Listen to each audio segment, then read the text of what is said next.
नमस्कार और the deep dive में आपका स्वागत है। नमस्कार। आज हम एक ऐसी किताब पर बात करने वाले हैं जिसने दुनिया भर में काफ़ी चर्चा बटोरी है। रोंडा बर्न की द सीक्रेट। हाँ, बिल्कुल। ये किताब कहती है कि भाई इसमें सफलता, खुशी और जो चाहे वो पाने का एक राज छुपा है, और वो है आकर्षण का नियम, लॉ ऑफ अट्रैक्शन। हाँ, द सीक्रेट तो एक तरह से फिनोमेना बन गई थी। इसकी पॉपुलैरिटी कमाल की रही और लाखों लोगों की सोच पर इसका असर भी पड़ा। हमारे पास जो इसका एक सारांश या कह लें समीक्षा है, उसके आधार पर आज हम इसी लॉ ऑफ अट्रैक्शन को, इसके पीछे के आइडियाज़ को और ये असल जिंदगी में कैसे काम करता है, या कम से कम किताब क्या दावा करती है, उस पर गौर करेंगे। हाँ, और ये भी देखेंगे कि इसको समझने के अलग अलग तरीके क्या हो सकते हैं, जैसा स्रोत इशारा करता है। बिल्कुल। तो फिर शुरू करते हैं। ये जो आकर्षण का नियम है, लॉ ऑफ अट्रैक्शन, स्रोत इसे कैसे समझाता है? क्या है ये असल में? ऐसा ही पाते हैं। अच्छा। मतलब आपकी सोच आपकी हकीकत को बनाती है। अगर आप लगातार अच्छी चीज़ों के बारे में, मौक़ों के बारे में, सफलता के बारे में सोचेंगे तो आप वैसी ही चीज़ों को अपनी तरफ खींचेंगे। और अगर नेगेटिव सोचेंगे तो फिर अगर सोच कमी पर, मुश्किलों पर, डर पर टिकी रहेगी तो वैसी ही परिस्थितियां जीवन में ज़्यादा दिखेंगी। ऐसा किताब का मानना है। स्रोत में दिमाग की तुलना एक चुंबक यानी मैग्नेट से की गई है। ये सुनने में बड़ा दिलचस्प लगा मुझे। हाँ, ये एक पावरफुल मेटाफर है। स्रोत बताता है कि जैसे चुंबक लोहे को खींचता है, हमारा दिमाग भी उन चीज़ों, लोगों, हालातों को अपनी तरफ खींचता है जिन पर हमारा ध्यान, हमारी एनर्जी सबसे ज़्यादा होती है। अगर हम हर वक्त सोचें कि पैसे की कमी है या कुछ ठीक नहीं हो रहा, तो हम अनजाने में वैसी ही वाइब्रेशंस भेज रहे होते हैं और फिर वही चीज़ें हमें वापस मिलती हैं। और इसके उलट अगर ध्यान समृद्धि पर, अच्छी सेहत पर, खुशी पर हो तो नतीजे भी वैसे होंगे। हाँ, किताब का तर्क यही है कि नतीजे वैसे ही होने की संभावना बढ़ जाती है। किताब में रोंडा बर्न का एक कथन है जो स्रोत ने भी हाईलाइट किया है। आपकी कल्पना आपकी आने वाली हकीकत का ब्लूप्रिंट है। ये तो बहुत बड़ा दावा है, मतलब सिर्फ सोचने भर से। ये एक अहम सवाल है और यहाँ सिर्फ सोचने से थोड़ा ज़्यादा है। स्रोत के मुताबिक बर्न विजुअलाइजेशन यानी मानसिक चित्रण पर बहुत जोर देती है। विजुअलाइजेशन? हाँ, मतलब आप जो पाना चाहते हैं, अच्छी सेहत हो, कोई रिश्ता हो, करियर में कुछ अचीव करना हो, उसे अपने मन में बिल्कुल साफ साफ देखें। सिर्फ देखें? या नहीं, सिर्फ देखना नहीं, उसे महसूस भी करें। स्रोत बताता है कि किताब का तर्क है कि जब आप किसी चीज़ को इतनी शिद्दत से महसूस करते हैं जैसे वो सचमुच हो चुकी है, तो आप यूनिवर्स को एक बहुत क्लियर सिग्नल भेज रहे होते हैं। तो ये सिर्फ सोचना नहीं बल्कि उस एहसास में जीना है। स्रोत ये भी कहता है कि किताब में ऐसी कहानियां हैं जहां लोगों ने सिर्फ इसी से जिंदगी बदली। लेकिन क्या ये इतना, क्या वाकई भारी दुनिया पर असर होता है? देखिए, किताब का दावा तो यही है। स्रोत में कहानियां हैं, लेकिन इसके साथ एक और चीज़ जुड़ी है जिस पर बहुत जोर है, और वो है कृतज्ञता, शुक्रगुजार होना। हाँ, ग्रैटिट्यूड। ये भी द सीक्रेट का एक बड़ा हिस्सा है ना? बहुत महत्वपूर्ण हिस्सा है। स्रोत इसे समझाता है कि जब आप उन चीज़ों के लिए दिल से शुक्रगुजार होते हैं जो आपके पास पहले से हैं, तो आप एक पॉजिटिव एनर्जी भेजते हैं, और ये पॉजिटिविटी किताब के मुताबिक और ज़्यादा अच्छी चीज़ों को आपकी तरफ खींचती है। स्रोत में एक सूत्र भी है, जो अप्रिशिएट करोगे वो मल्टीप्लाई होगा। वाह, मतलब जिस चीज़ की कदर करेंगे वो बढ़ेगी। हाँ, सीधी सी बात है। स्रोत में एक आसान सी प्रैक्टिस भी बताई गई है जो मुझे अच्छी लगी। रोज सुबह उठकर कोई भी 5 चीज़ों के लिए मन में थैंक यू बोलना। सेहत, परिवार, खाना, घर, कुछ भी। बिल्कुल। स्रोत बताता है कि ये छोटा सा अभ्यास भी आपकी मानसिक स्थिति और आपकी एनर्जी पर बड़ा फर्क डाल सकता है। ये आपको कमी की सोच से निकालकर प्रचुरता, मतलब अबंडेंस की सोच की तरफ ले जाता है। अच्छा। और यहीं पर यूनिवर्स की भूमिका का जिक्र आता है, जैसा किताब कहती है। यूनिवर्स की भूमिका, ये थोड़ा मिस्टीरियस सा लगता है। मतलब यूनिवर्स सुन रहा है, स्रोत इसे कैसे पेश करता है? ये कोई बाहरी शक्ति है या हमारा अपना साइकोलॉजी का खेल? स्रोत के मुताबिक किताब का नजरिया ये है कि यूनिवर्स एक तरह से हमारे विचारों, हमारे शब्दों और सबसे जरूरी हमारी भावनाओं, हमारी फीलिंग्स को लगातार सुन रहा है या पढ़ रहा है। ये सब मिलकर एक सिग्नल बनाते हैं, और यूनिवर्स बिना ये देखे कि वो सिग्नल अच्छा है या बुरा, बस उसी के हिसाब से हमें चीज़ें लौटाता है। वो कोई जज नहीं है, बस एक रिस्पॉन्सिव सिस्टम है। मतलब अगर मैं लगातार सोचूं मेरे पास पैसे नहीं हैं तो यूनिवर्स उसी कमी को और ज़्यादा पक्का कर देगा, और अगर मैं सोचूं पैसा आ रहा है तो वो रास्ते खोलेगा। ये तो सोच के असर पर ज़बरदस्त जोर है। हाँ, स्रोत यही बताता है कि किताब का मेन तर्क यही है। ये एक तरह से आपके बिलीफ सिस्टम को बदलने की बात है। ये कहता है कि आपकी जो डोमिनेंट भावनाएं हैं, डर हो या यकीन, वही यूनिवर्स को इंस्ट्रक्शन देती हैं। तो फिर ये सिर्फ पैसों पर ही नहीं, जिंदगी के दूसरे हिस्सों पर भी लागू होता होगा, सेहत, रिश्ते। स्रोत के अनुसार बिल्कुल। स्वास्थ्य के मामले में किताब का तर्क है कि पॉजिटिव सोच, ठीक होने की कल्पना करना, शरीर के लिए शुक्रगुजार होना, ये सब हीलिंग प्रोसेस को तेज कर सकता है।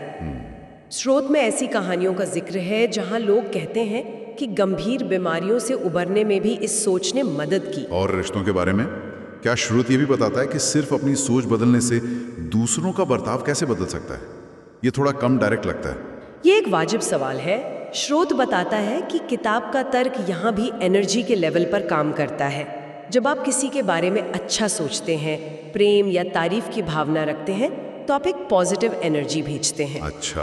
किताब का मानना है कि ये एनर्जी उस व्यक्ति तक पहुंचती है और आपके रिश्ते में सुधार ला सकती है।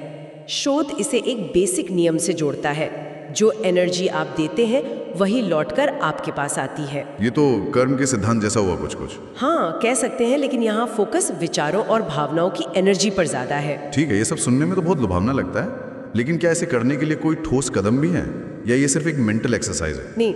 नहीं, स्रोत साफ करता है कि किताब सिर्फ सोचने को नहीं कहती, बल्कि कुछ स्टेप्स भी बताती है। इसमें मुख्य तौर पर 3 स्टेप्स हैं। ओके। पहला है मांगो, आस्क। आपको बिल्कुल क्लैरिटी के साथ तय करना होगा कि आप क्या चाहते हैं। सिर्फ खुश रहना है या अमीर बनना है काफ़ी नहीं।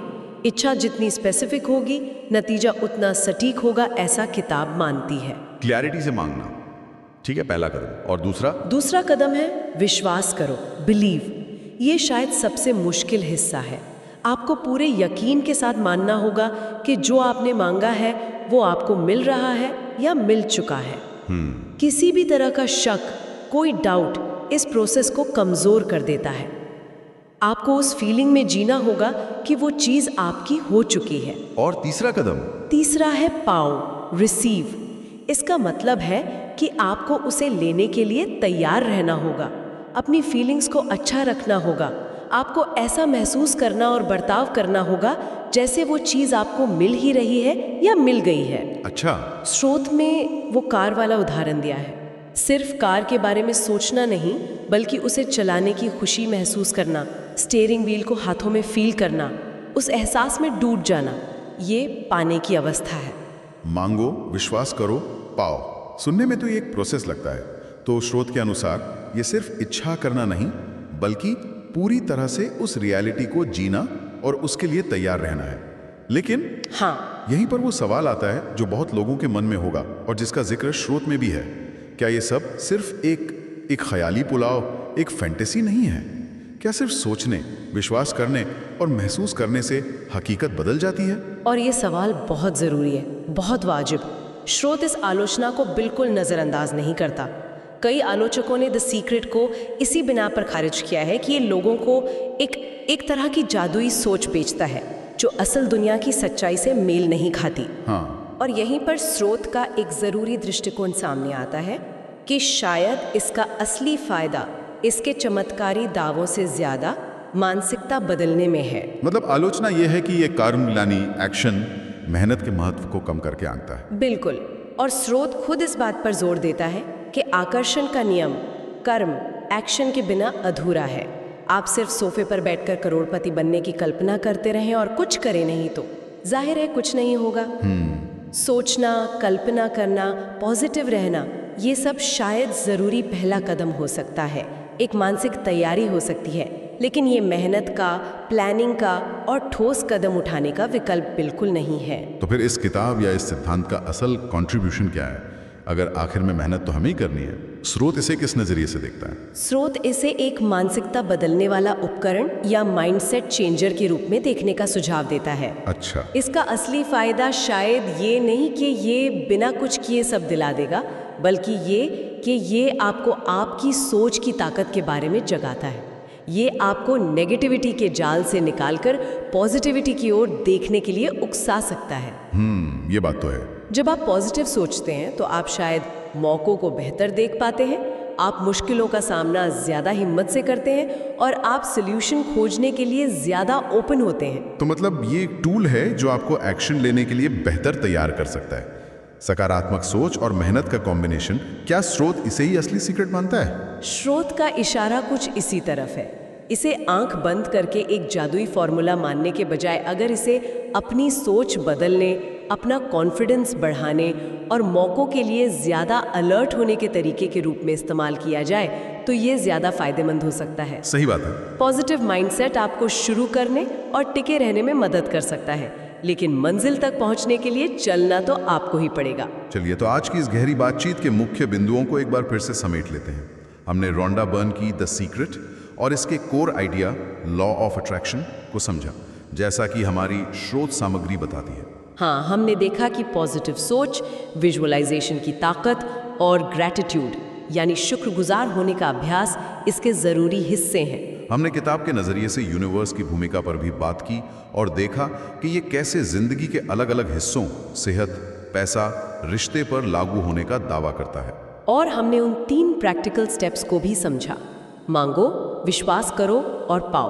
और शायद सबसे अहम बात, हमने स्रोत में उठाई गई आलोचना पर ध्यान दिया और ये समझा कि एक्शन के बिना ये सिद्धांत अधूरा है। स्रोत का निचोड़ यही लगता है कि इसे एक माइंडसेट चेंजर के तौर पर देखना शायद सबसे बैलेंस्ड नजरिया है। बिल्कुल, ये जानकारी भले ही इसके सारे दावे साइंटिफिकली प्रूव्ड ना हो या हर कोई माने ना, हमें सोचने का एक अलग तरीका ज़रूर देती है। ये इस बात पर गौर करने को मजबूर करती है कि हमारी अंदरूनी दुनिया, हमारी सोच, हमारी भावनाएं, हमारी बाहरी हकीकत को आखिर किस हद तक शेप करती हैं। तो कुल मिलाकर किताब का सार शायद यही है कि नेगेटिविटी को छोड़कर पॉजिटिविटी को अपनाएं, लेकिन पैर जमीन पर रखें और इसे अपनी मेहनत और कोशिशों के साथ जोड़ें। हाँ, और यहीं पर हम अपने सुनने वालों के लिए एक विचार छोड़ सकते हैं। आकर्षण का नियम पूरी तरह सच है या नहीं, ये बहस का मुद्दा हो सकता है, लेकिन इससे परे एक बड़ा सवाल ये है, अपने विचारों की क्वालिटी पर ध्यान देना अपने आप में क्यों ज़रूरी है? हमारी आंतरिक सोच, हमारी मेंटल स्टेट, हमारे बाहरी अनुभवों को, हमारे फैसलों को, हमारे एक्शन को आखिर किस हद तक प्रभावित करती है? इस पर सोचना शायद द सीक्रेट के दावों से भी ज़्यादा फायदेमंद हो सकता है।